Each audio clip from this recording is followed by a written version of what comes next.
नमस्कार। क्रेडेंट टीवी के आपके पसंदीदा कार्यक्रम डियर साहित्यकार के इस नए संस्करण में आप सबका बहुत बहुत स्वागत। हर शुक्रवार की शाम हम आपसे रूबरू कराते हैं साहित्य के किसी प्रमुख हस्ताक्षर से। साहित्य की दुनिया बहुत बड़ी दुनिया है और इसमें खूब विविधता है। हमारे इस कार्यक्रम में कथाकार आए हैं, व्यंग्यकार आए हैं, आलोचक आए हैं, गीतकार आए हैं, कवि आए हैं और उसी क्रम को बनाए रखते हुए आज हम आपसे मुलाकात करवा रहे हैं हिंदी की समकालीन छंदबद्ध कविता के एक बहुत सशक्त हस्ताक्षर श्री दिनेश सिंदल से। वैसे तो दिनेश सिंदल का नाम ही पर्याप्त है, लेकिन मेरा दायित्व बनता है कि मैं उनका थोड़ा सा परिचय आपको दे दूं। दिनेश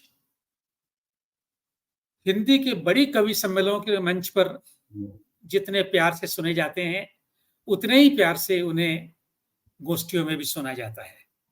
तो दिनेश जी, पहले तो आपका मैं स्वागत करता हूं और फिर अपने इस परिचय को मैं जारी रखूंगा। दिनेश जी को सामान्यतया मंच का कवि माना जाता है, लेकिन जिन्होंने मंच से उनकी कविताएं सुनी हैं या जिन्होंने उनके कविता संग्रहों में उनकी कविताओं को पढ़ा है, वे जानते हैं कि मंच का कवि कहकर हमारे मन में जो एक अवमानना वाली छवि उभरती है, वे उस छवि को पूरी तरह से ध्वस्त करते हैं। उनकी कविताएं सुनने में जितनी अच्छी लगती हैं, उतनी ही अच्छी पढ़ने में भी लगती हैं। दिनेश जी की कविताओं का अगर केंद्रीय भाव में जानना चाहूं तो वो प्रेम, अनुराग और मनुष्य भाव की रक्षा है। ऐसा नहीं है कि इनकी सारी कविताएं प्रेम की ही हैं, इन्होंने व्यंग्य भी लिखे हैं और ऐसी कविताएं भी लिखी हैं जो स्पष्ट रूप से जन पक्षधर हैं। दिनेश जी का जन्म 11 मई 1956 को सिरोही में हुआ और काफी लंबी नौकरी बैंक ऑफ बड़ौदा की एक ही शहर जोधपुर में करने के बाद अब ये जोधपुर में ही निवास करते हैं। दिनेश जी के 4 कविता संग्रह अब तक प्रकाशित हैं। यहीं से शुरू कीजिए, का माने कबूतर नहीं, तुम, मैं और आधा चांद और चंद्रमुखी तुम कहां हो। 6 गजल संग्रह इनके प्रकाशित हो चुके हैं। आंखों में ऑलपिन, चुप्पियां, कुछ न कुछ वैसा, विलोम का उल्टा, रोशनी की गजल और चांद छूने तक। राजस्थान के हिंदी गजलकारों के एक संकलन खुशबू के रंग का इन्होंने संपादन किया है।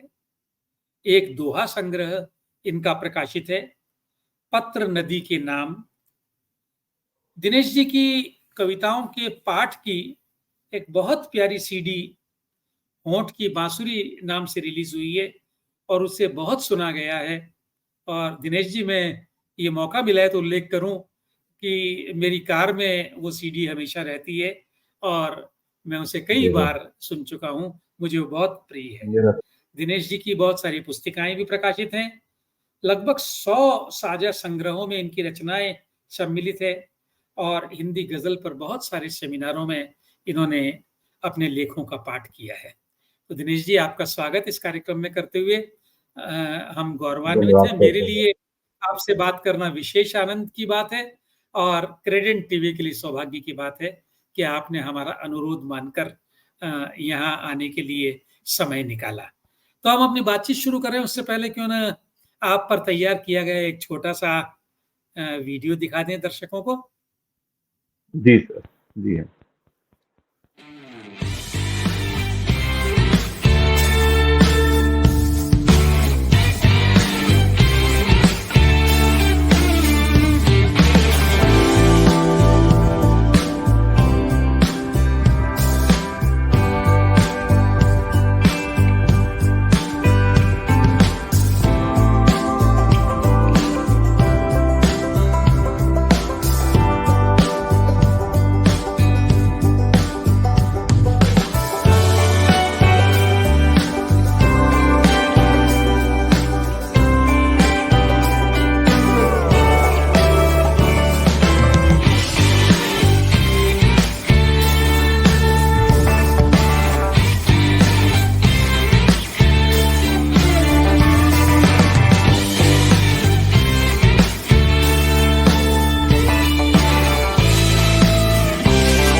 बहुत सुंदर तस्वीरें जी, थी, जी। और इन तस्वीरों के माध्यम से मैंने भी कुछ देर यादों की गलियों में विचरण कर लिया।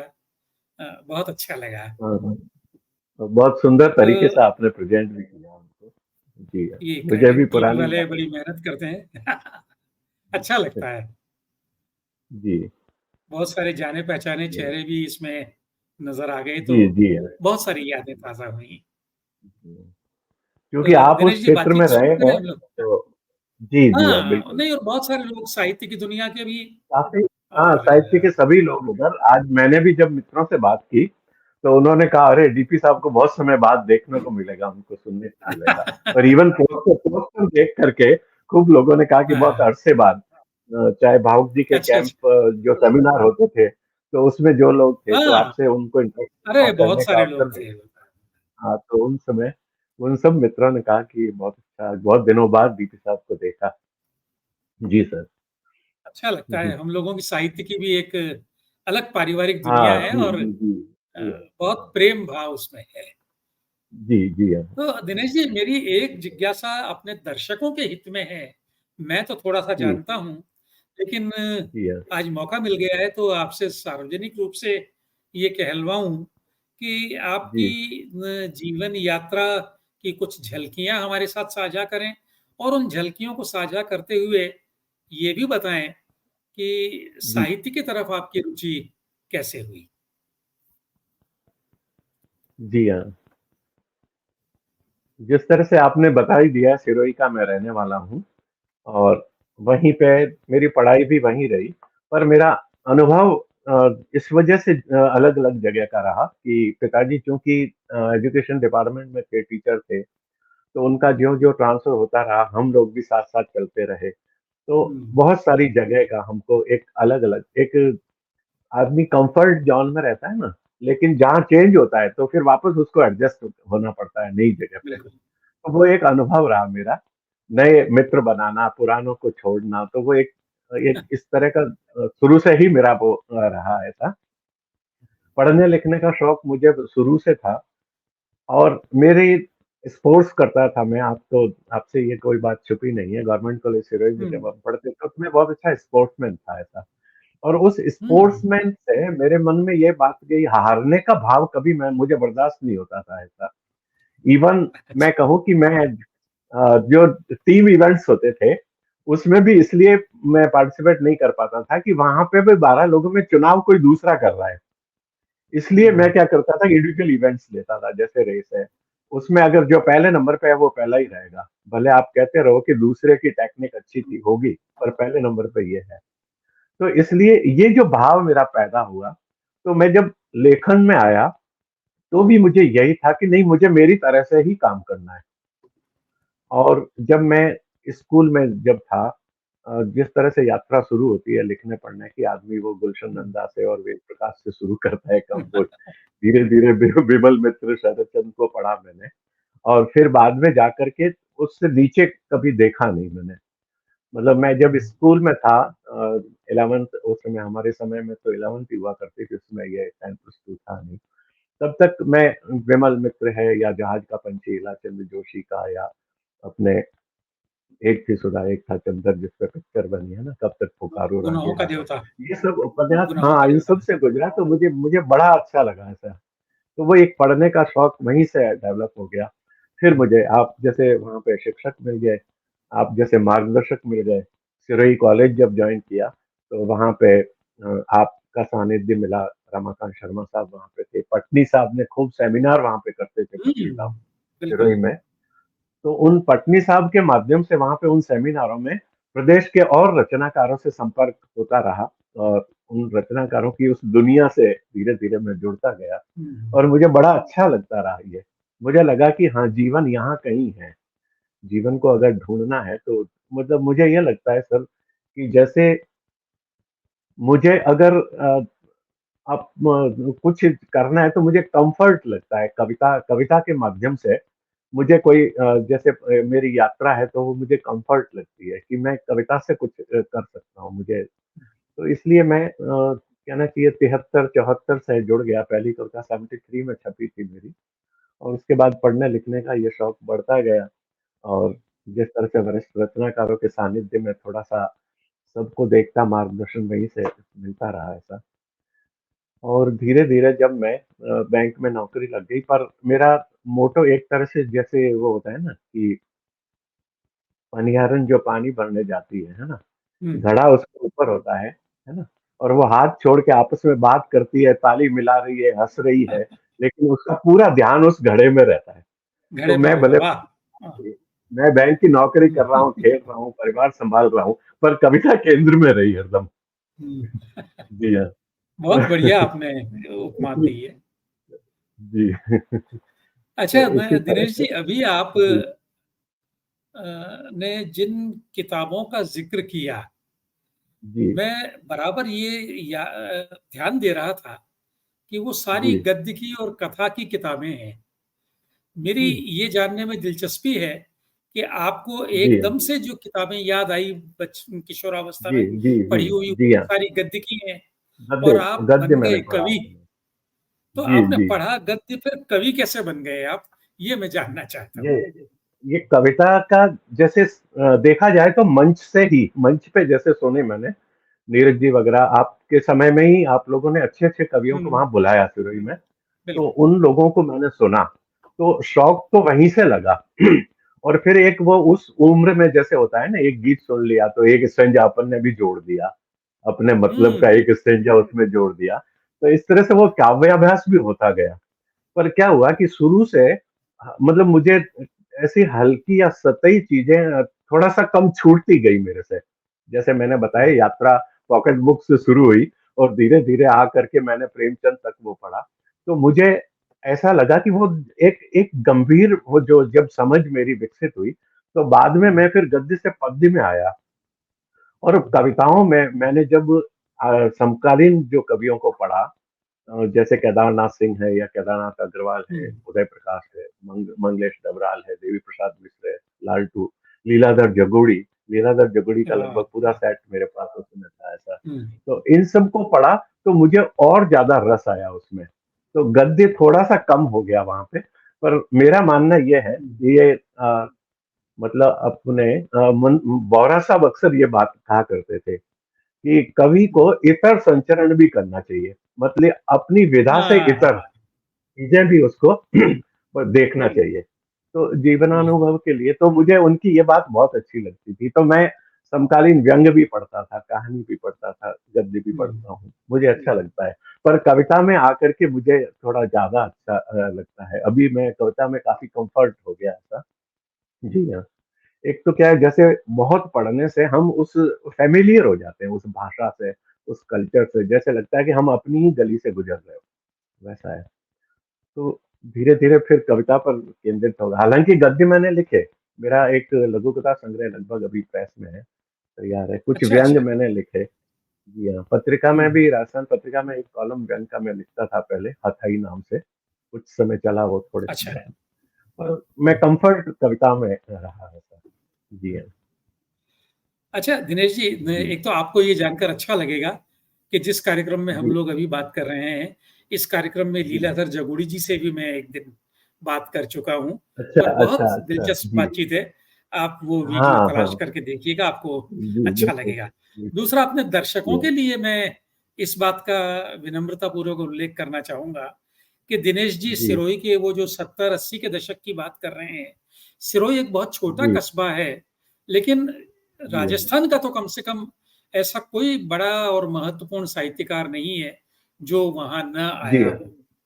तो एक जी, जी, छोटे बिल्कुल। कस्बे में भी बहुत कुछ संभावनाएँ हैं और आज जब आपसे बात कर जी हाँ। रहा हूँ, तो मुझे लगता है कि वो जो प्रयत्न हम लोग अपने मन के लिए करते थे, उसका कुछ लाभ भी जी, हुआ है। कहीं न कहीं किसी को उन चीज़ों जी, ने प्रभावित किया है।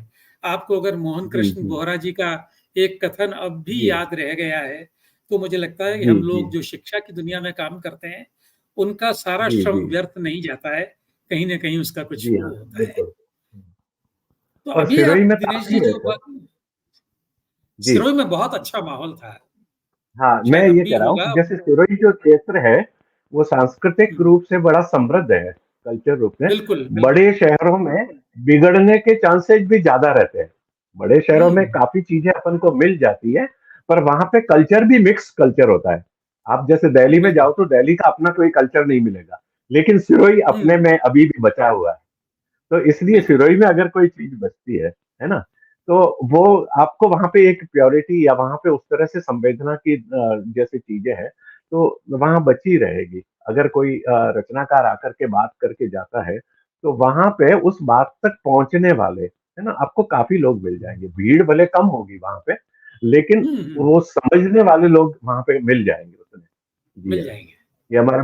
ये हमारे मंच की भाषा है कि भले कविता के मतलब ऑडियंस ऑडियंस में कितनी भी भीड़ हो, पर सुनने वाले जो 5% है, जो 10% जो पीछे बचते रहते हैं, वो ही रहते हैं। हम्म। और सिरोही में वैसे ही लोग रहते हैं। जी हाँ। बिल्कुल ठीक बात है, ठीक बात है। जी हाँ। जी हाँ। अच्छा दिनेश जी, एक सवाल मेरे मन में अभी आया है। जी। आपने हिंदी कविता के जिन हस्ताक्षरों की बात की, चाहे जी। मंगलेश जी की बात करें, लालटू की बात करें, उदय प्रकाश की बात जी। करें, जी या हाँ। लीलाधर जगूड़ी की बात करें, बहुत सारे नाम आपने जी हाँ। लिए। जी अ, हाँ। ये कहना पॉलिटिकली करेक्ट होगा या नहीं, लेकिन मुझे लगता है कि हिंदी कविता की जो मुख्य धारा है, वो जी। छंद मुक्त कविता की मुख्य धारा है। और जी। आपने क्योंकि इन सब को पढ़ा है, तो ऐसा तो हो ही नहीं जी। सकता कि आप इस बात से परिचित ना हो। फिर भी जी। आपने जी हाँ। उस मुख्य धारा को न चुनकर हुँ। उस मुख्य धारा से इतर जो छंद जी। वाली जी। धारा है, जो जी किसी भी हाँ। तरह कम महत्वपूर्ण नहीं है, लेकिन जी जो हाँ। अ, उतनी प्रोमिनेंस में नहीं है, उस धारा को जी हाँ। आपने क्यों चुना? ये चयन जी हाँ। सायास था या अनायास था? नहीं, ये सायास था, क्योंकि शुरुआत मेरी फ्री वर्ड्स से ही हुई। जैसे शुरू के मेरे जो अच्छा। संग्रह थे, हाँ, यहाँ से हम्म। शुरू कीजिए या क माने कबूतर नहीं। ये संग्रह मेरे हम्म। फ्री वर्ड्स कविता के ही हैं, मुक्तछंद कविता के ही हैं। अच्छा। और हम्म। ये कविताएँ काफ़ी छप भी चुकी है। जैसे आजकल हम्म। वगैरह में इन सब की ये कविताएँ काफ़ी छप भी अच्छा चुकी हैं। अच्छा। मैं पढ़ता भी हाँ, मैं पढ़ता भी फ्री वर्ड्स ही था। जैसे आप मुझे याद होगा जो पहल ने एक कविता विशेषांक निकाला था 20-25 साल पहले, है ना? वो हम्म। आज भी मेरे सामने रहता है वो। जैसे मैं पढ़ता अच्छा। हूँ ना जी, जी हाँ। हम्म। तो मेरी रुचि उसमें है, पर मुझे ये लगता है कि थोड़ा-सा पाठक या श्रोता वर्ग, श्रोता नहीं पाठक ही कहें तो हम्म। ज़्यादा ठीक रहेगा, वो कम हो गया कविता का अभी। और मुझे ये लगा कि जिस तरह से दुष्यंत की गज़लें लोकप्रिय हुई, तो मुझे लगा कि जो जो संवेदना हम लिरिकल पोएट्री में क्योंकि क्या होता है कि जैसे मान लो दोहा है, तो दोहा हम्म। की फॉर्मेट है, वो हमारे ज़हन में बसी हुई है। आप हम्म। एक कहना चाहिए कि एक एक अपढ़ व्यक्ति है जो पढ़ा लिखा नहीं है ना? उसको भी आप दोहा अगर वो सुनता है, तो चूँकि वो फॉर्मेट उसके ज़हन में है, तो वो बात उस तक पहुँच जाती है। हम्म। और छंद का इम्पोर्टेंस भी मैं इतना ही मानता हूँ। कहते हैं ना कि छंद में या उर्दू में चूँकि गज़लें कहता हूँ, तो बेयर को लेकर के काफ़ी बहर। बहस होती है। तो हाँ, तो मैं यही कहता हूँ कि अगर गलत होगी ना, तो उसके फ्रेम में फिट नहीं होगा, बस इतना-सा है। अगर आपने दोहे को 11-13 के फ्रेम में नहीं है या उसकी लय की पकड़ नहीं है आपको, तो वो जो आदमी है, जिसके ज़हन में दोहे का एक फॉर्मेट है, उसमें वो फिट नहीं होगा। बस इतना सी बात है। इसलिए बेहर की इतनी इम्पोर्टेंस है कि आप उस छंद में बात हम्म। करें। तो मुझे ये लगा अच्छा दूसरा मेरा ये भी मानना है जैसे ये बात मैं कहना भी चाह रहा था। ये जब बातचीत हुई तो मैं ये कहना भी चाह रहा था क्योंकि मेरा काम हिंदी गज़ल पर है। हिंदी गज़ल पर मैंने हम्म। काफ़ी मेरे शोध पत्र भी 1-2 पब्लिश हुए, अच्छा अच्छा। परिगंधा वगैरह में, दास्तान पत्रिका में। जी हाँ, हमने सेमिनार हम्म। भी किए। ज़हीर कुरैशी, कोर बेचैन हम लोग थे। ये हम्म। अपने कमलेश भट्ट, कमल, अशोक रावत वगैरह। हम्म। तो हमने ये तय किया कि हिंदी गज़ल उर्दू से कहाँ-कहाँ डिफ़र होती है, कैसे है। इसको क्या हुआ कि हिंदी गज़ल है ना, मैं आपसे निवेदन ये करना चाहता हूँ कि वस्तुतः हिंदी गज़ल है, वो हिंदी कविता के विरुद्ध प्रतिक्रिया है। उर्दू गज़ल से उसका कोई लेना-देना नहीं है। और मैं ये मानता हूँ कि हिंदी गज़ल के अंदर वो सब चीज़ें हैं, जो समकालीन कविता जैसे उन समस्त तकाज़ों को पूरा करती है हिंदी गज़ल, जिसका हिंदी की कविता दावा करती है। उन सब हम्म। तकाज़ों को हिंदी की गज़ल पूरा करती है। मैंने एक बार क्या हुआ था कि आज से ये कोई 2000 के आसपास की बात थी। तो उसमें राठी साहब थे अकादमी के चेयरमैन, गिरधर राठी। केंद्रीय अकादमी के, गिरधर राठी, गिरधर केंद्रीय राठी, हाँ। अकादमी के चेयरमैन थे। जी, गिरधर राठी साहब थे। एक सेमिनार में वो यहाँ आए भी थे। मैंने उनसे बात की और मैंने उनको कहा, मैंने कहा सर आप हिंदी गजल क्यों नहीं छापते हैं? गजल के लिए आपने हम्म, उर्दू सेक्शन, क्योंकि वो सभी भाषाओं की छापते हैं। तो मैंने उनको यही कहा कि हिंदी गजल में वो सब चीजें हैं जो हिंदी कविता में है ना? ये उसकी अलग तासीर है कि वो एक डिसिप्लिन में है चीजें, लेकिन बात तो हम्म, वो वही करती है जो हिंदी कविता कर रही है। तो उन्होंने मुझे कहा कि आप गजलें भेजो। फिर उन्होंने, हम्म, कोई 28वां अंक था समकालीन भारतीय साहित्य का, उसमें मेरी वो गजलें छापी। तब काफी मित्रों के मेरे पास पत्र भी आए, बोले यार ये बहुत अच्छा काम हो गया कि हिंदी गजलें भी छापना शुरू हो गया। हम्म, तो मेरे कहने का मतलब ये है कि हिंदी की गजल, हिंदी की कविता है ना, उसी की तासीर है। इसलिए जो मतलब उसका उर्दू से कोई वो प्रतिद्वंदता या विरोध नहीं है। जी हाँ। हम्म। तो लेकिन इसीलिए अभी आप दिनेश मैंने जी जो बात मैंने कह रहे हैं, इन मैं इन टोक रहा हूँ कवियों के बीच में। नाम लिए। तो हाँ जी, मैं कह रहा हूँ उन्हीं हम्म, कवियों के जैसे मैंने नाम लिए, उन्हीं कवियों की हाँ। बात, उन्हीं कवियों का भाषाई मुहावरा, उन्हीं कवियों के बिम्ब सिंबल जो वो काम में ले रहे हैं, वो ही हम्म, मैं एक डिसिप्लिन में काम में ले रहा हूँ, वो मैं गजल में काम में ले रहा हूँ। जी हाँ। तो मेरी गजल कहीं पर भी लेकिन हिंदी कविता से अलग नहीं है। जी हम्म, हाँ। नहीं, लेकिन आप इसको जब उर्दू गजल की परंपरा से अलग कर रहे हैं, तो उर्दू जी गजल जी। की परंपरा भी कई तरह की है। नहीं, फैज अलग अहमद अलग फैज नहीं भी कर रहा वहाँ सर है, मैं। साहिर भी वहाँ है। जी तो जी जी जी वो जी। उनकी परंपरा भी तो इस परंपरा से मिलती है ना, अलग कहाँ हुई? नहीं सर, नहीं मैं अलग नहीं वो कर जो रहा सर। मैं कह रहा हूँ हाँ, कि फॉर्मेट हिंदी में आकर के फॉर्मेट लिया, है ना? गजल का फॉर्मेट तो आपने वो फॉर्मेट लिया, हिंदी में ठीक है आया, ना, ठीक है। फॉर्मेट लिया। कंटेंट आपका, लेकिन हाँ। उस हाँ, लेकिन हमने उसको बढ़ता अपने तरीके से, क्योंकि ठीक भाषा है। में आपने, जैसे मैं आपसे एक निवेदन करूं, ये जो थे ना, हम्म, टी एस इलियट, इलियट हम्म, ने एक जगह कहा था, इलियट का एक बहुत पॉपुलर एक निबंध है ना? हम्म, उन्होंने ये कहा था, इलियट ने, कि ये क्या था, ट्रेडिशनल एंड इंडिविजुअल टैलेंट नाम का उनका एक हाँ, निबंध हाँ, था। बिल्कुल। उसमें हम्म, उसमें उन्होंने ये बात की थी कि कवि के लिए व्यक्तिगत प्रतिभा से ज्यादा परंपरा बोध जरूरी है। ठीक है। ठीक है ना? हम्म, परंपरा बोध का होना जरूरी है। अब मैं आपसे निवेदन ये करूं कि जब मैं गजल की बात कर रहा हूं, तो मेरी परंपरा बोध फैज या गालिब या मीर के आगे क्यों नहीं जाता? हम्म, जब मैं एक हिंदी का विद्यार्थी हूं, तो मैं हम्म, गजल पे काम कर रहा हूं, क्योंकि, लेकिन मेरी परंपरा का बोध वहीं तक आके क्यों रुक जाता है? क्योंकि मेरी कविता हम्म, परंपरा का बोध तो ऋग्वेद से चल रहा है, ठीक है। क्योंकि हम्म, कविता तो वहां से आ रही है। तो क्यों नहीं मैं हम्म, मेरी गजल में इस पूरी परंपरा के बोध को समाहित करूं? हम्म, जी हाँ। दूसरा क्या होता है, मुझे ऐसा लगता है कि जैसे भाषा जब डिफर होती है, तो कुछ चीजें तो डिफर होगी। जैसे बहुवचन बनाने का नियम है, संस्कृत में एक वचन ठीक है, बहुवचन वो तो ठीक है, भाषा के तीन संस्कार अलग वचन होते होते हैं। हैं, संस्कार हम्म, अलग होते हैं, बहुवचन बनाने हम्म, के नियम अलग हैं, है ना? एक हम्म, शब्द चलता है, मान लो जंगल शब्द चलता है संस्कृत से, संस्कृत हम्म, उर्दू, संस्कृत में जंगलानी हो जाएगा बहुवचन, उर्दू में हम्म, आके जंगलात हो जाएगा, हमारे यहाँ के हम्म, जंगलों हो जाएगा, है ना? जंगल हो तो जाएगा। अब जैसे, हाँ, अब अपन से जैसे ये आग्रह हो कि भाई ये जंगलों बहुवचन गलत है, तो फिर तो हम्म, जंगलात भी गलत हम्म, है ना? हम्म, तो हमने बरता, जैसे कि अपन ने अंग्रेजी के शब्द अडॉप्ट किए, स्टेशन और हाँ, स्टेशनों लिखते हैं अपन। जी हाँ। तो हम्म, वैसा ही है, तो थोड़ा बहुत ये रहता है।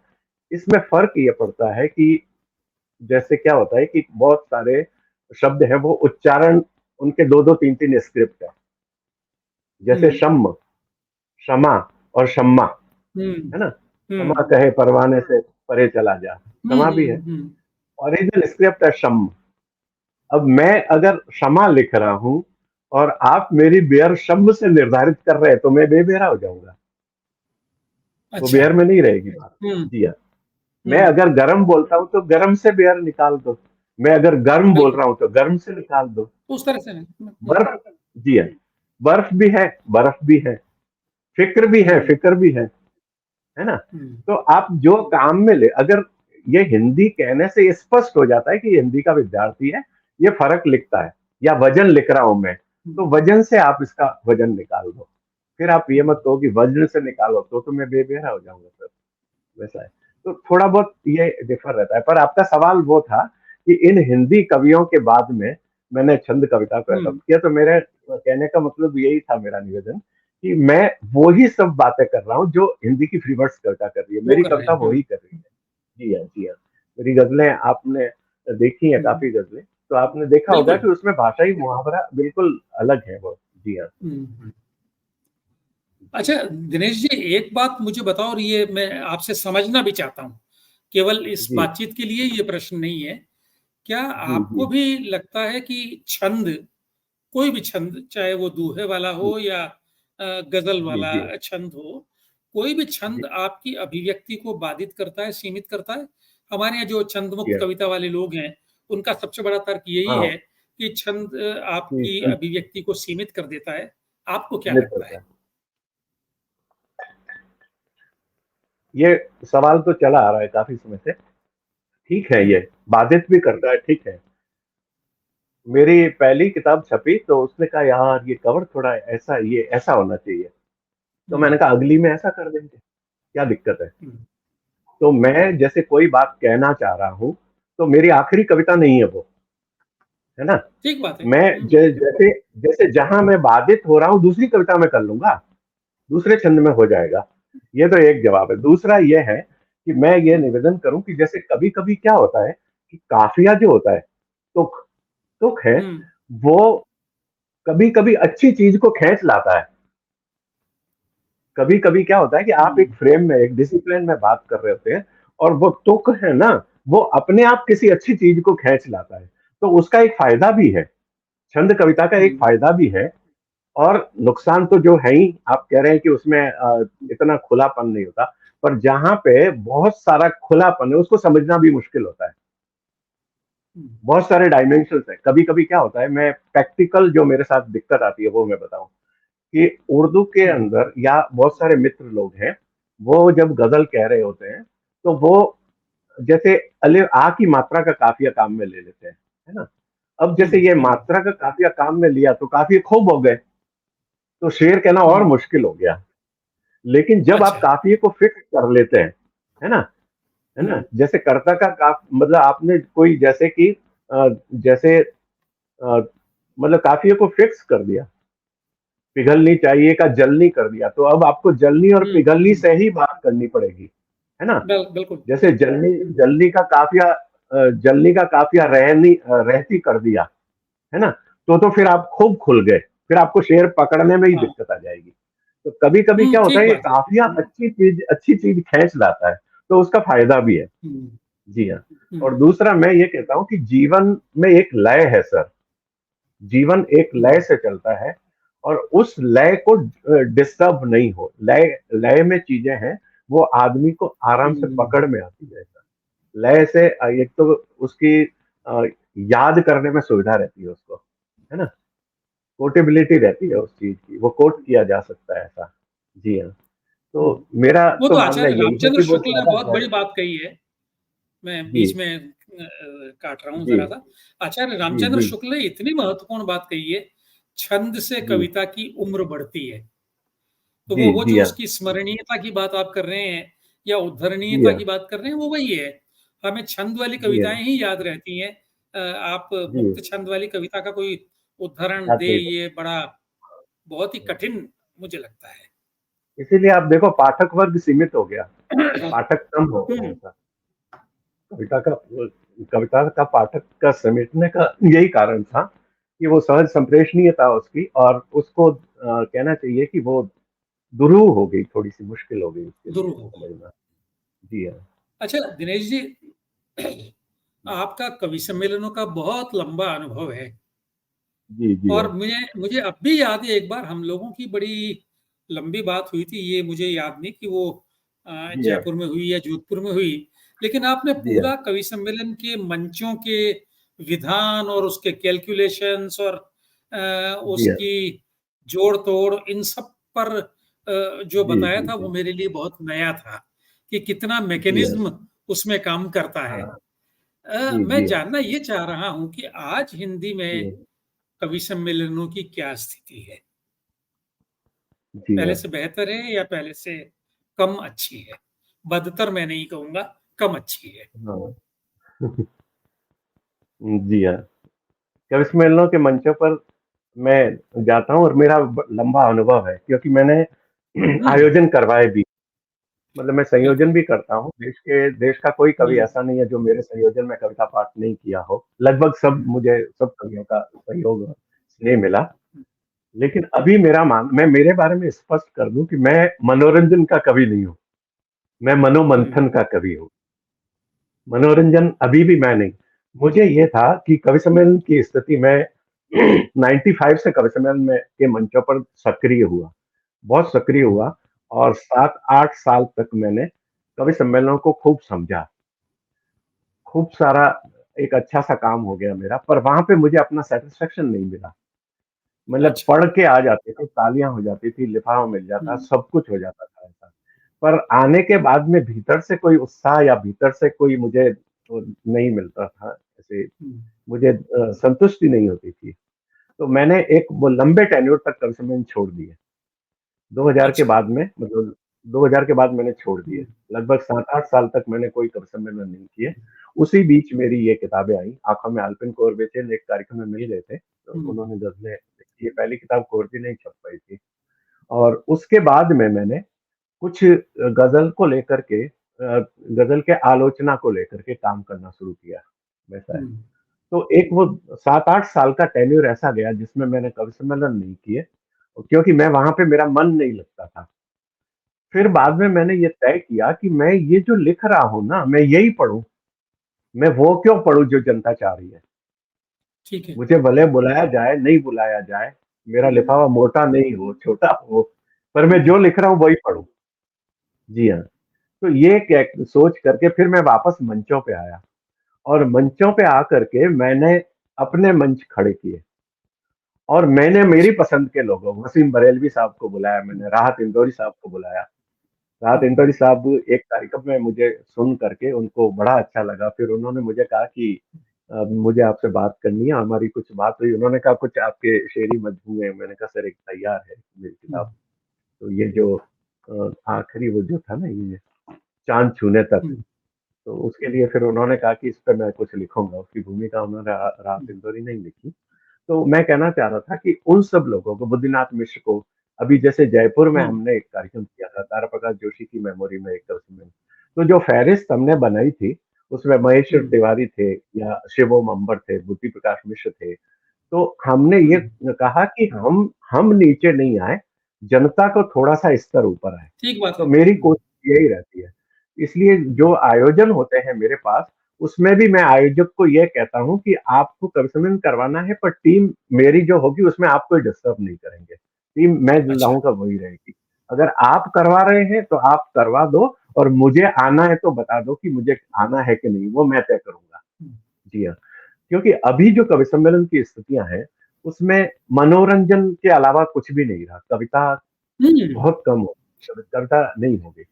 मतलब मैं मेरे इस बात को पूरा-सा समझ लें, कवि सम्मेलन में अभी क्या है, वाणी विलास है पूरा।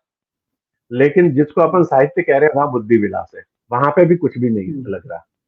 लगभग आप देखो कि सब एक कहना चाहिए कि एक दिन में 2-3 हज़ार किताबें छपती होगी अपने देश में हिंदी की, ठीक है ना? बिल्कुल, बिल्कुल। उन किताबों में आपको एक अच्छी किताब ढूँढना मुश्किल हो गया। एक अच्छे कवि को पढ़ना आस-पास, जो नाम है वो ठीक है, लेकिन अपने हुँ, आस-पास छप रहे हैं। जैसे अभी मैंने, जैसे मेरे प्रिय कवियों में मैं बताऊँ कि जैसे विनोद पदरज है ना? तो विनोद को हुँ, ये पढ़ते ही आदमी चौंका देता है कि अरे! ये कहाँ था ऐसा? पर मैं कह रहा हूँ कि ये कितने लोगों तक पहुँच पाता है। विनोद विट्ठल है, मेरा एक मित्र है, गोविंद जी हैं, बिल्कुल। मेरे बहुत हुँ, प्रिय कवि हैं। ये हुँ, तो मैं कह रहा हूँ कि ये इनकी वॉइस कहाँ तक पहुँच पा रही है, क्योंकि इसके ऊपर हुँ, इतनी किताबों की थप्पियाँ हैं इन सब के ऊपर। हुँ, कवि सम्मेलनों में जो वाणी विलास हो रहा है, यहाँ पे बुद्धि विलास है। यहाँ पे भी ज़्यादा कुछ वो नहीं है। तो ये अवमूल्यन तो सब जगह हुआ है। अवमूल्यन सब हुँ, जगह हुआ है। कवि सम्मेलन में क्या हुआ कि एक तो हमने उसका नाम कवि सम्मेलन ही रखा। भले लाफ्टर वाला है, तो भी वो कवि सम्मेलन है। कोई मिमिक्री वाला यस, आ गया तो भी कवि सम्मेलन है। वो ये कवि क्या हुआ सम्मेलन है। कि जैसे हाँ, इन्होंने जबकि देखिए शास्त्रीय संगीत वालों ने उसको बचा लिया, उसको पॉप आर्ट कह हम्म, कर अलग कर दिया, पॉप म्यूजिक कह करके, वो अलग है रहा ना? उनके लिए। उन्होंने उन्होंने अपने आप को बचा लिया, लेकिन कविता ने बचाया नहीं, कविता ने सबको स्वीकार कर लिया। तो आज स्थिति ये हो गई कवि सम्मेलनों की कि आपको सुनने जाएंगे तो इरिटेशन, बोरियत की क्या, ये क्या हो रहा है ऐसा, अगर हम्म, आप कविता सुनने जाएंगे तो। लेकिन अच्छा, तो ऑडियंस में भी श्रोता रहे नहीं, भीड़ ही है ऑडियंस में। अच्छा, आयोजक की अपनी दृष्टि है, पहले जो संस्थान करवाते थे, जैसे आप सुरई में कवि सम्मेलन करवाते थे, तो एक कॉलेज की तरफ से, तो एक एक कॉलेज हम्म, का हाथ, मतलब एक सोच उसके पीछे रहती थी, उस कवि सम्मेलन के हम्म, पीछे। मतलब मैं अक्सर ये बात कहा करता हूँ मेरे काव्य पाठ के दौरान कि पहले जो कवि सम्मेलन हुआ करते थे या मुशायरे हुआ करते थे, तो गांव में, शहर में माएं अपने बच्चों को कहती थी कि आज बिना कॉपी प्लेट के, कॉपी और स्लेट के, है ना, बिना स्लेट पेंसिल के बच्चों को तालीम मिलेगी, है ना? वाह क्या तो ये बात है। मुशायरा और मिलना का मयार था। हम्म, लेकिन आज की स्थिति यह है कि अपन ये सोच के अगर जाएं, तो इसलिए वो सब लोग बुद्धिजीवी जो थोड़ी बहुत कविता चाहते थे, वो मंचों से भी हट गए। उससे अब दूर हो एक गए। भीड़ है, दूर हो गए। आयोजक है वो कोई पैसे वाला, किसे मतलब जो उसका प्रयोजन कविता का होता नहीं है आयोजक का। अभी तो स्पॉन्सर्ड हो गए ना, जैसे आपको किसी चीज का विज्ञापन करना है तो उसमें करवा दो, है बिल्कुल। ना? तो उनकी उनकी दृष्टि वो नहीं है। अच्छा, कवि भी अपनी छवि कवि नहीं चाहता है, वो चाहता है कि मेरी स्टार वैल्यू बने। हम्म, आज कवि भी एक, अच्छा, स्टार वैल्यू बने। आप इस चर्चा को, जैसे थोड़ा सा समय लगेगा, मैं बताऊं हम्म, स्टार कैसे बनेगा, कितने लाइक आए, कितने कमेंट आए, ठीक है ना? हम्म, मैं कोई पोस्ट डालता हूँ, मेरी कितने लाइक आते हैं, मेरे कितने फॉलोअर्स हैं, है ना? तो मैं मेहनत किस पे करूंगा? मैं मेहनत करूंगा कि मेरे लाइक ज्यादा है, मेरे फॉलोअर्स ज्यादा हो, मेरे कमेंट्स ज्यादा मिले। मैं कविता पे मेहनत थोड़ी करूंगा। बिल्कुल। जी हाँ। तो इस वजह से और उधर मंचों बड़ा से भी दुखद। कविता हम्म, दुखद है। पर बहुत कुछ दुखद लोग बात यह है हैं, कि कवि इस बात में गर्व करता है कि मुझे कितना हाँ, ज्यादा पारिश्रमिक मिल रहा है। लाइक, हाँ, तो अब पारिश्रमिक अगर मिल गया। वो अपना गुण इसी को मान ले तो जी फिर तो कविता तो पीछे ही छूटेगी। हाँ, जी जी जी। फिर भी कुछ लोग अभी मंच पर हैं, बुद्धिनाथ मिश्र मंच पढ़ रहे हैं हम्म, अभी, सोम ठाकुर हम्म, जैसे थे मंच पे, एक हम्म, जैसे कि कुंवर जी वगैरह तो थे ही, हालांकि हालांकि कुछ लोग क्या है कि हम्म, बैलेंस कर लेते हैं अपने आप को, कविता कमजोर है तो गले का इस्तेमाल कर लेते हैं, हाँ है ना? हाँ वो, हाँ। पर ये थोड़ा बहुत ये चलता है, क्योंकि मेरा ये मानना है कि पहले आपका चेहरा ऐसा हो कि आपको बुलाया जाए, फिर जाकर के हम्म, आप बता दो कि मैं क्या हूँ। अगर मैं पहले से ही मेरा चेहरा ऐसा रख दूं कि मैं तो कवि हूँ, हम्म, तो लोग, अरे यार ये तो साहित्यकार है, इसको छोड़ो, किसी कवि को बुलाओ। तो बिल्कुल पहले मैं अपना चेहरा ऐसा रख दूं कि मैं बुलाया जाऊं, उसके बाद ही हम्म, मैं बता पाऊंगा कि देखो ये है कविता। बिल्कुल तो इसलिए कुछ कुछ तो एडजस्टमेंट करना ही पड़ता है, जैसे पर काफी अच्छे लोग अभी भी मंच पर, शिवम अंबर मंच पढ़ रहे हैं अभी, बुद्धिनाथ मिश्र हम्म। पढ़ रहे हैं ऐसा। तो अभी भी मंच पर काफी अच्छे लोग हैं ऐसा। तो कहीं ना कहीं थोड़ा बहुत उम्मीद है अभी भी। जी हाँ। और क्या नए लोग भी आ रहे हैं मंच पर। हाँ, नए लोग आ रहे हैं, पर क्या हुआ कि जैसे पहले सर, क्या ये विजुअल मीडिया नहीं था, टीवी नहीं था हम्म, ये, और कहना चाहिए कि ये अपना सोशल मीडिया नहीं था। उस समय कविता सुनी जाती थी, ठीक है? हम्म, फिर ये टीवी आ गया, है ना, चैनल्स आ गए, हम्म, तो इन्होंने कवि को एक्टर भी बना दिया। अब परफॉर्मर उसको हो गया कविता वो। के साथ में परफॉर्मेंस भी करना है, ठीक है? हम्म, फिर क्या हुआ कि अभी कुछ चैनल्स आप देख रहे होंगे, हमारे मित्रों के ही हम्म, चैनल आप देखोगे, तो उसमें हाँ वो हाँ, कवि पढ़ रहा है तो साथ में म्यूजिशियन बैठे हुए हैं, वो साथ में म्यूजिक भी दे रहे हम्म, हैं, तो इसको सिंगर भी बना दिया। बिल्कुल जैसे एक कवि को कवि के पायदान से उतार करके आपने एक्टर बना दिया, हम्म, उसको सिंगर बना दिया, तो वो अब मेहनत कहाँ हम्म, करेगा, कविता तो पीछे रह गई। जी हाँ। तो ये सारी दिक्कतें तो हैं, पर समय अपना काम करता है, और इस बीच फिर भी कुछ लोग हैं जो आप देखो कि अभी भी जो निदा फाजली हैं, उनके शेर हैं, बशीर बद्र साहब हैं, है ना? तो हम्म, वो जो शेर जिस तरह से आम आदमी के जहन में रचे बसे हैं, है ना? हम्म, तो वो अपनी ताकत तो है ही कविता की। जी बिल्कुल। हाँ। जी हाँ।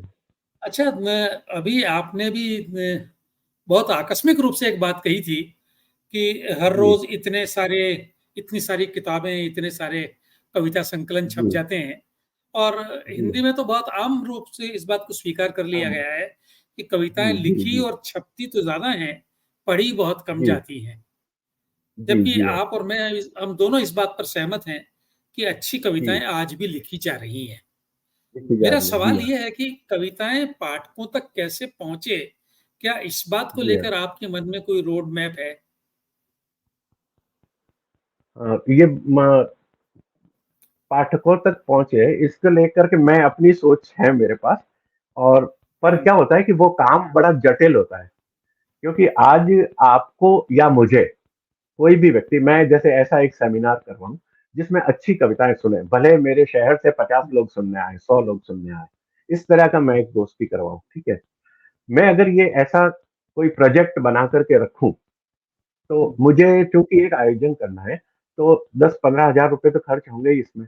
अच्छा, सबसे बहुत पहली आसानी से। बात ये होती है कि मैं किसी मेरे मित्र को बुला रहा हूँ, है ना, तो मैं हम्म, उसका शोषण क्यों करूं?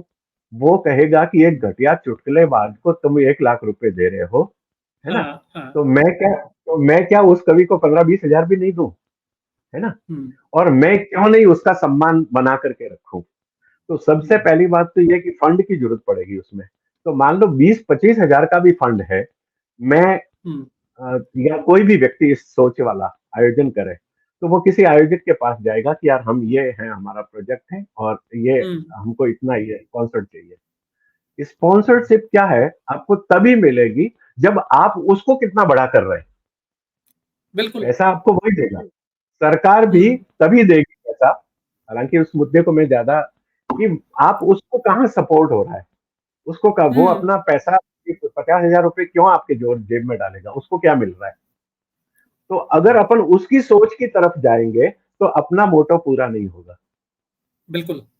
या तो बैलेंस करो उसको, या कोई हम्म, ऐसा व्यक्ति मिल जाए कि ये पैसे हैं और अब तुम क्या करते हो मुझे कोई लेना देना नहीं, मैं आके बैठ जाऊंगा, सुनूंगा मैं भी। या कोई ऐसा बंदा मिल जाए, तो ऐसा कम स्थितियां हैं। पर ठीक है, इसमें जो रचनाकार मित्र हैं, वो अपने अपने बूते पे काम कर ही रहे हैं। कभी क्या होता है कि जैसे मान लो किसी एक कवि को पढ़ा अपन ने, और अपन उछल पड़े और यार क्या है, जैसे मान लो ये विनोद की ही किताब आ गई थी, तो हम्म, ये मेरे पढ़ने के बाद में मैं दूसरे दिन खूब सारे मित्रों से के पास घूमा और उनको कहा देख यार ये किताब हम्म, देखी, देख करके सुनाता हूँ तुझे, है ना। हम्म, तो ये जैसे मेरा उत्साह है, मैंने जैसे 4-5 मित्रों को जो कविता के अच्छे हम्म, समझ वाले मित्र थे, तो उनके बीच में जैसे इसकी चर्चा की, तो इस तरह की कुछ, जैसे मान लो मेरी अप्रोच थी 5-10 मित्रों, ऐसे ही 15 लोग इकट्ठे करके कहीं हम बैठ करके चाय की हम्म, चुस्की के साथ कर सकते हैं। यूं करके हम ये थोड़ा थोड़ा बचा सकते हैं। उसमें जब मालूम पड़ेगा कि यूनिवर्सिटी के विद्यार्थियों को मालूम पड़ेगा या कुछ यूनिवर्सिटी के हम्म, प्रोफेसर को हम्म, मालूम पड़ेगा, वो भी जुड़ सकते हैं कभी कभी, वैसा है। पर अपना एक बाजार है, वो एक बिल्कुल अलग रहेगा उससे। अपन ये नहीं सोच सकते कि इस कविता को हम अब पब्लिक के बीच में भी ले जा सकते, पब्लिक का अलग फॉर्मूला है। हम्म, पब्लिक के बीच में बिल्कुल। आपको क्या है कि आपको पब्लिक के एक टास्क दी जाती है। कवि सम्मेलन में क्या होता है कि आपको एक टास्क दी है कि आपके सामने ये लोग हैं और आपको हम्म, 45 मिनट तक इनको हिप्नोटाइज करना है, सम्मोहित करना है। हम्म, ये हम्म, टास्क होती है। इसमें कविता की कोई जरूरत नहीं है, आप सम्मोहित कैसे करते हैं। जी हाँ। हम्म, और इसमें जो सफल हो गया, जिससे ज्यादा तालियां बजवाई, वो हम्म, बड़ा कवि हो गया। ये टास्क बिल्कुल। है। मतलब मंच की कविता आदमी को सुलाने का काम कर रही है। आप साथ में हम्म, ताली बजा रहे हैं, भजन की तरह हो गई कविता। अच्छा, साथ में ताली बज गई, तो वो कभी मानेगा कि मैं बहुत सफल हो गया, जबकि मैं ये हम्म, मानता हूं कि ये असफल रहा, क्योंकि इसको सुना तो गया नहीं। रिल्के कहते हैं ना, हम्म, रिल्के कहते हैं कि आप प्रेम पर कविता मत लिखो, माँ पर कविता मत लिखो। ये बहुत कठिन संवेदना है जिनको साधना बहुत मुश्किल होता है। हम्म, मैं माँ पर एक गीत सुनाता हूँ, और मेरे सामने बैठा हुआ व्यक्ति जो ऑडियंस है, उनमें मान लो रोने लग जाती हैं कुछ महिलाएं, तो ये मेरी सफलता नहीं है, ये मेरी डिस्क्वालिफिकेशन है, क्योंकि वो मेरे से जुड़ी हुई नहीं है। वो कहीं ना कहीं अपनी संवेदना से जुड़ी है, अपनी याद अपनी के साथ, समझ। उसके लिए रो रही है, उसके लिए रो रही है वो। तो मैं ये कह रहा हूँ कि कवि जो होता है वो तो जगाने का काम करता है। अगर मेरे हम्म, साथ बह करके ऑडियंस ताली बजा रही है, तो ये मेरी कोई क्वालिफिकेशन नहीं है, मैं कमजोर कवि हूँ वहां पे। मैं उसकी चेतना को जगाने का काम अगर करता हूँ तो मुझे लगेगा कि मैं ठीक करके जा रहा हूँ। जी हाँ। और दिनेश, अब हम लोग ऐसी स्थिति में पहुंच गए हैं कि मैं खुद को बड़ी उलझन में पा रहा हूँ। एक तरफ जी। आपसे बात करने का लोभ मैं संवरण नहीं कर पा रहा हूँ और बहुत सारे सवाल मेरे मन में उठ रहे हैं, और दूसरी जी। तरफ ये जो घड़ी बड़ी तेजी से भाग रही है, तो मेरा दूसरा लालच ये भी है कि आप जी हाँ। इतनी बढ़िया तरह से रचनाएं पढ़ते हैं, तो आपसे कुछ सुना जाए। तब मुझे लगता है कि बात करने के अपने लोभ को मुझे संवरण करना पड़ेगा, और मैं अनुरोध करूं कि आप अपनी कुछ बहुत प्रिय रचनाएं हम लोगों को हाँ। सुनाएं। वो एक तरह से सैंपलर भी हो कि आप जो जो लिखते जी। जी। हैं उसका जी हाँ। थोड़ा सा अंश हमारे दर्शकों तक पहुंच जाए। जी। जी हाँ। हाँ, मैं सुनाता हूँ। मैं बातचीत अपनी शुरू जब होनी थी तो मैं सोच के आया हम्म। था कि क्योंकि आपसे बात करना तो मेरे लिए बड़ा मतलब एक बड़ा सम्मान है। आपने जैसे मुझे बुला करके अरे, और ये बहुत इस सुंदर विषय है। पर, क्योंकि जहाँ से जो अंकुर फूटे थे, तो पर हम्म। आपने अच्छा, दूसरा आपने मेरा चुनाव किया, ये मेरे लिए बड़ा महत्वपूर्ण था। तो मैंने ये सोचा था कि मैं आप बात यहाँ से शुरू करूंगा कि एक दोहा है मेरा कि तू सूरज की धूप स्वागत है। में लिखता है आलेख, तू सूरज हम्म। की धूप में लिखता है आलेख, मैं रजनीगंधा मुझे अंधियारे में देख। है ना? तो क्या मैं बात तो डार्क जोन है, में, वाह। है ना? मैं डार्क जोन में बैठा हुआ हूँ, जहां तक किसी की नजर नहीं पड़ती हम्म। मेरे। मैं प्रचार प्रसार से भी बड़ा दूर रहता हूँ हम्म। ऐसा। मैं कभी बिल्कुल सोशल बिल्कुल। मीडिया वगैरह पे भी ज्यादा ऐसा रहता नहीं, मैं अपना काम हम्म। करता हूँ। और मुझे ये लगता है कि जैसे रात को 2 बजे पढ़ते पढ़ते या 2:30 बजे कोई एक शेर हो गया मेरे से, और वो जो एकदम उछल पड़ा कि अरे वाह क्या बात हो गई, वो मेरी यील्ड है, वो मेरा हम्म। पुरस्कार है। मुझे ये लगता है कि मुझे मिल गया जो इस कविता से मिलना था वो। तो मैं उस डार्क जोन में बैठा हुआ था, तू सूरज की धूप में लिखता है आलेख, मैं वाह, रजनीगंधा मुझे अंधियारे में देख। तो वहां पे आकर के क्या भी बात आपने मुझे उस अंधियारे से खींच लाए और इस चैनल पर ले आए, तो आपका आभार सबसे पहले। तो मैं एक कविता सुनाता हूँ, बात वहीं से शुरू करता हूँ। स्वागत। हम्म। क्योंकि छोटी छोटी कविताएं हैं, एक कविता सुनाता हूँ। देखिए, यूं है कि बुरे कवि इसलिए बोलते हैं कि कुछ मिल जाए, बुरे कवि इसलिए बोलते हैं कि कुछ मिल जाए, अच्छे कवि इसलिए बोलते हैं कि कुछ बांट सके। है ना? वाह। बुरे कवि इसलिए बोलते हैं कि कुछ मिल जाए, अच्छे कवि हम्म। इसलिए बोलते हैं कि कुछ बट जाए, बुरे कवि पाकर भी खाली रह जाते हैं, अच्छे कवि बांट कर भी भर जाते हैं।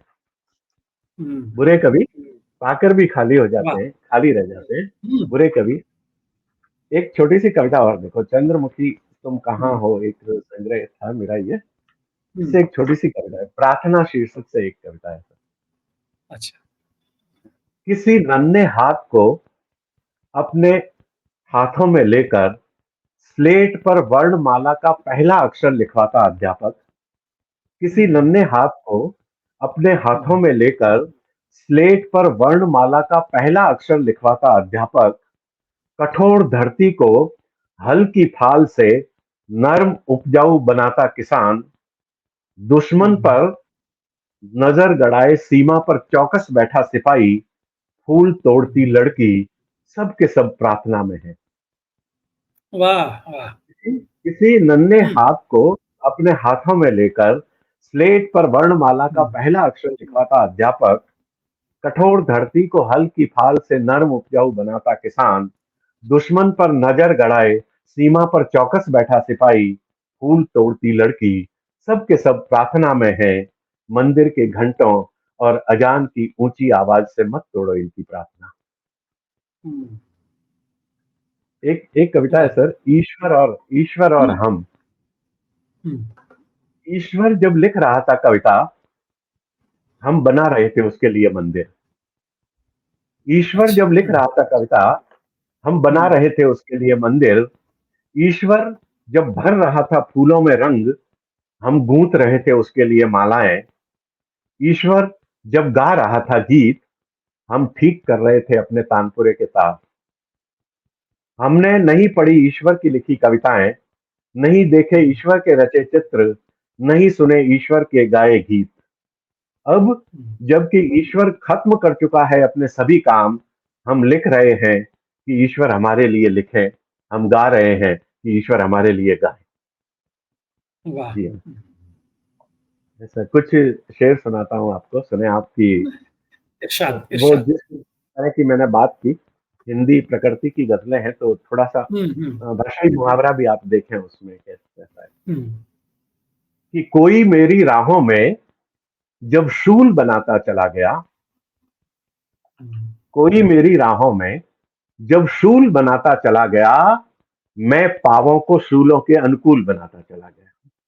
वाह। कोई मेरी राहों में जब हम्म। शूल बनाता चला गया, मैं पावों को शूलों के अनुकूल बनाता चला गया। और तुमने दुनिया भर को चाहा, तुमने दुनिया भर को चाहा, मैंने बस चाहा तुमको। तुमने दुनिया भर को चाहा, मैंने बस चाहा तुमको। यूं भी मैं रिश्तों की एक स्कूल बनाता चला गया, क्या यूं भी बात है। मैं रिश्तों की एक स्कूल बनाता चला गया। और शेर हम्म। देखे कि ये माटी का एक खिलौना कभी कभी, ये हम्म। माटी का एक खिलौना कभी कभी कर देता है जादू टोना कभी कभी। ये वाह। माटी का एक खिलौना कभी कभी हम्म। कर देता है जादू टोना कभी कभी। और कभी रह कभी। जाती है खुशबू तेरे हाथों में, रह हम्म। जाएगी खुशबू तेरे हाथों में, जग की खातिर फूल पिरोना कभी कभी। रह जाएगी वाह। खुशबू तेरे हाथों में, जग की खातिर फूल पिरोना कभी फूल कभी। पिरोना कभी और कभी। जी जी, एक शेर सर क्या है कि एक भी व्यक्ति अगर चेतनावान हो हमारे बीच में, एक भी व्यक्ति ऊर्जावान हो, तो वो पूरे परिवेश को चेतनावान बना देता है, पूरे परिवेश को ऊर्जावान बना देता है ना। यहीं से बात शुरू करता हूँ कि सुर्ख फूलों में किसी त्योहार को जिंदा किया, सुर्ख हम्म। फूलों में किसी त्योहार को जिंदा किया, एक तितली ने सभी के प्यार को जिंदा किया। वाह। एक तितली ने सभी के प्यार को सभी के जिंदा प्यार। किया। और तुम हुए सागर, तो मैं भी एक बादल की तरह, तुम हुए सागर, तुम हुए सागर, तो मैं भी एक बादल की तरह मिट गया, मिटकर नदी की धार को जिंदा किया। मिट गया, वाह। मिटकर नदी की धार को जिंदा किया। और शेर देखे सर कि बागबां से आपने फूलों की कीमत पूछकर, बागबां से आपने फूलों की कीमत फूलों पूछकर की कीमत पूछ कर। खुशबुओं के देश में बाजार को जिंदा किया, खुशबुओं के वाह देश वाह। में बाजार को जिंदा बाजार को किया। जिंदा है। आप, हाँ, आपने फूलों की कीमत से में आपने फूलों की कीमत पूछकर खुशबुओं के देश में बाजार को जिंदा किया। और को सर एक जिंदा शेर किया। देखें आपकी, एक बच्चा पेड़ से नाराज यूं हर बार था, एक बच्चा पेड़ से नाराज यूं हर बार था, फल लगा जब पेड़ पर तो बीच में बाजार था। एक बच्चा हम्म। पूरे प्रोसेस से गुजरने के हम्म। बाद उसके हाथ में आएगा वो हाँ फल। एक हाँ। बच्चा पेड़ से नाराज यूं हर बार था, फल लगा जब पेड़ पर तो बीच में बाजार था। और यूं लगा मुझको मैं जैसे घूम आया कत्लगा, यूं लगा मुझको मैं जैसे घूम हम्म। आया कत्लगा। सामने कतलगा। उसने रखा जब आज का अखबार था, सामने उसने रखा जब आज का आहा। अखबार था, है ना। यूं लगा मुझको मैं जैसे घूम आया। लो गजल की एक क्षमा चुपचाप जलने आ गई, लो गजल की एक क्षमा चुपचाप जलने आ गई। और बर्फ तेरी याद की मन में पिघलने आ गई, मन में पिघलने आ गई। और फिर देखें सर कि ये हवा दिन भर तो आवारा धुएं के साथ थी, ये हवा, ये हवा दिन भर तो आवारा धुएं के साथ थी, शाम को ये बाग में कपड़े बदलने आ गई। ये अरे वाह। हवा दिन भर तो आवारा धुएं के साथ थी, शाम को ये बाग में कपड़े बदलने आ गई। और अब तो चेहरों पर तुम्हारे झुर्रियां कुछ तो दिखे, अब तो चेहरों पर तुम्हारे झुर्रियां कुछ तो दिखे, अब तुम्हारे आईनों की उम्र ढलने आ गई, अब तुम्हारे अरे वाह। आईनों की उम्र ढलने आईनों आ की। गई। और हाँ, और सर ये जैसे कोरोना के समय एक हम्म, त्रासदी मैंने देखी, जैसे ये सिग्नल्स जो होते हैं ना, यहाँ पे जो बच्चे बच्चियां कुछ चीजें हम्म, बेचती है, हाँ गुब्बारे बेच रही है, खिलौने बेच रही है, हाँ, उनकी पेन बेच खुद रहे की हैं, हाँ। खिलौनों के खेलने, हाँ, खिलौनों की खेलने की उम्र हम्म, है ना? लेकिन वो खिलौने बेच रहे हैं आजीविका के लिए। एक वहां से एक शेर निकला, वो देखें आपकी, हम्म, कि खेल खिलौने गुड्डा गुड्डी और किताबें बेच रही हूँ। खेल खिलौने गुड्डा गुड्डी गुड्डा और गुड्डी, किताबें बेच रही हूँ। एक चिड़िया कहती है मुझसे, अपनी पाखें बेच रही हूँ। खेल वाह वाह, खिलौने गुड़िया गुड्डी हम्म, और किताबें बेच रही हूँ। एक चिड़िया कहती हम्म, है मुझसे, अपनी पाखें बेच रही हूँ। और कहने को तो गुब्बारा है, 2 पैसे की कीमत बाबू, है ना? ऑक्सीजन की त्रासदी थी जिस समय, है ना, कोरोना में, देखें हम्म, आप शेर। कहने को तो गुब्बारा है, 2 पैसे की कीमत बाबू, पर मैं इस गुब्बारे में भरकर अपनी सांसें बेच रही हूँ। मैं इस हम्म, गुब्बारे में भरकर अपनी अगर सांसें अपनी बेच सांसें, रही हूँ। कहने को हम्म, तो गुब्बारा है, 2 पैसे की हम्म, कीमत बाबू, मैं इस गुब्बारे में भरकर अपनी सांसें बेच रही हूँ। वाह, और शेर देखे कि गाड़ी का शीशा नीचे कर, एक नजर भर देख इधर भी, दृश्य भी सिंपल से कह रहे हैं हम्म, कि गाड़ी हम्म, का शीशा नीचे कर, नीचे एक कर, नजर भर देख इधर भी, पाप नहीं है मेरे बाबू, और जुराबें बेच रही हूँ, है ना? हाँ हाँ, गाड़ी का पाँव नहीं शीशा है मेरे, नीचे कर, हम्म, गाड़ी का शीशा नीचे कर, एक नजर भर देख इधर भी, पाम नहीं है मेरे बाबू, और जुराबें बेच रही हम्म, हूँ। और एक गजल और सुनाता हूँ आपको, विमर्श की कविता पर हम्म, विमर्श भी है उसमें। एक हम्म, गजल है, थोड़ा नई तरह की एक गजल है सर। ये है कि राजाओं का उजला चेहरा, राजा की कविताओं में। हम्म, राजाओं का उजला चेहरा, राजा तेरा, की कविताओं में। आलोचक ने चित्र उकेरा राजा की कविताओं में। हम्म, राजाओं का उजला चेहरा, राजा की हम्म, कविताओं में। आलोचक ने चित्र उकेरा राजा की कविताओं में। कविता और में, सत्ताओं के नियम कायदे रहे मछलियों के प्रतिकूल। हम्म, सत्ताओं के नियम कायदे रहे मछलियों के प्रतिकूल, और सुविधा में रहा मछेरा राजा की कविताओं में। हम्म, सु- सत्ताओं के नियम कायदे रहे मछलियों के हम्म, प्रतिकूल, और सुविधा में रहा मछेरा राजा की कविताओं में। और चुपके से बाम्बी से निकले, कुर्सी पर आ बैठ गए। चुपके से हम्म, बाम्बी से निकले, बॉम्बे से कुर्सी निकले, पर आ बैठ गए, और हम्म, ठगासा रहा सपेरा राजा की कविताओं में। वाह, चुपके से बाम्बी से निकले, कुर्सी पर आ बैठ गए, और ठगासा हम्म, रहा सपेरा राजा की कविताओं में।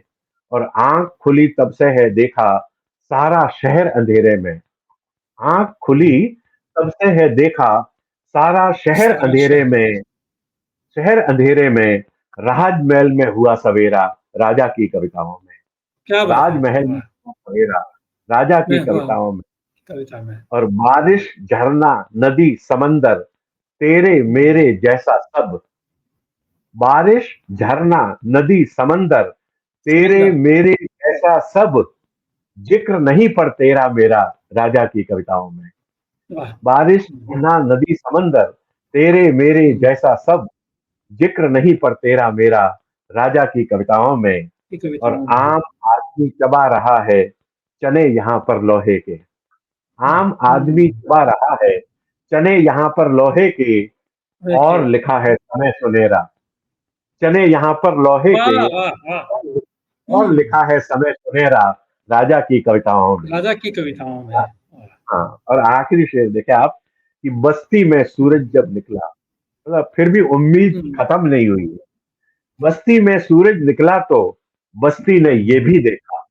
बस्ती में हम्म, सूरज निकला तो बस्ती ने ये भी देखा, धीरे धीरे घिरा अंधेरा राजा की कविताओं में। क्या बात जब है, बस्ती वाह में वाह, जब बस्ती में हम्म, सूरज निकल जाएगा, धीरे हम्म, धीरे घिरा अंधेरा राजा हाँ, की कविताओं में। जी हाँ। वाह वाह वाह, वैसे एक एक दिनेश जी गजल के आपने कुछ आज शेर और आनंद कर देखे दिया, हमें। हाँ, अरे सर नहीं अब समय हमको है अभी। समेटना पड़ेगा, जी नहीं, जी जी समय जी से हाँ। काफी आगे निकल गए हम लोग, अच्छा लेकिन अच्छा। समय का जी हाँ। पता नहीं लगा। जी जी। तो मुझे लगता है एक एक बार हम लोग फिर से बैठें और उस दिन बात जी नहीं जी करें, हाँ। सिर्फ आपको सुने। तो जी, समय जी। की जी, सुविधा आपकी पूछूँगा मैं और जी। आज आपने हाँ, हमारे नहीं, अनुरोध को जब माना, आप समय कहेंगे निकाला।